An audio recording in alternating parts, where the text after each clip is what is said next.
A chilling new report from the Russian Foreign Ministry has pulled back the curtain on a systematic network of secret prisons operated by the Kiev regime.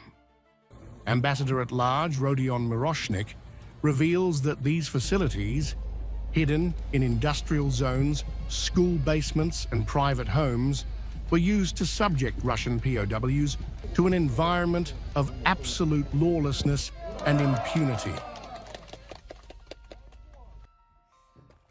Russian MFA spokeswoman Maria Zakharova confirmed the findings, labeling these sites integral elements of a deliberately organized system.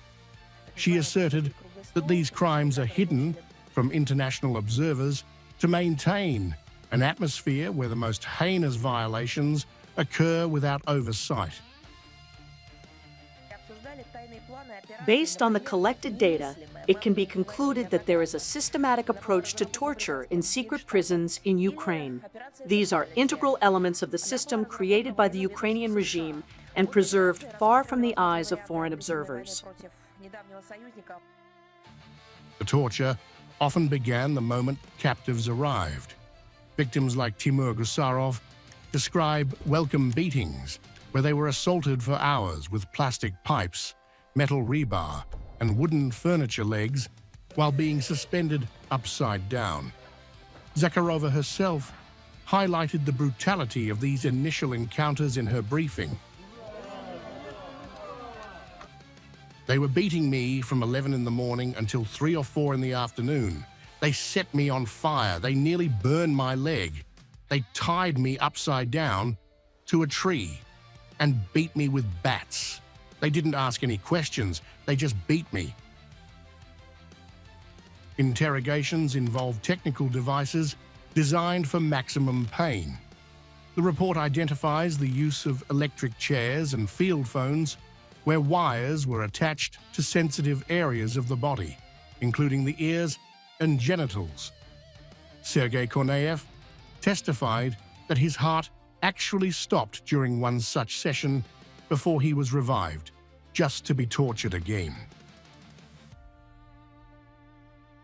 They sat me down, buckled me in, put a bag over my head, and tied it. I started suffocating, ran out of oxygen, and passed out. One of them shouted, "You're lucky." It turned out my heart had stopped. Then they strapped me in again and started electrocuting me. Perhaps the most visceral evidence is the physical branding of prisoners. One harrowing image shows a large Nazi swastika allegedly carved into a soldier's back while he was numbed by freezing water. Other victims were branded with heated metal seals or knives as a permanent mark of their captivity. Then he got his knife out and said he was going to brand me. They started cutting a Nazi cross into my back. I'm a small guy, so that Nazi cross took up my whole back. They carved it right in, but I didn't feel a thing. I was that frozen, completely numb. The abuse extended to families. Zakharova noted that captors would force prisoners to call home, attempting to blackmail their wives or mothers into committing terrorist acts inside Russia in exchange for the soldiers' release. They told me, "Call your wife, we'll give you the right addresses and coordinates." They wanted her to set fire to a military recruitment office or some military official's car. That was basically the situation.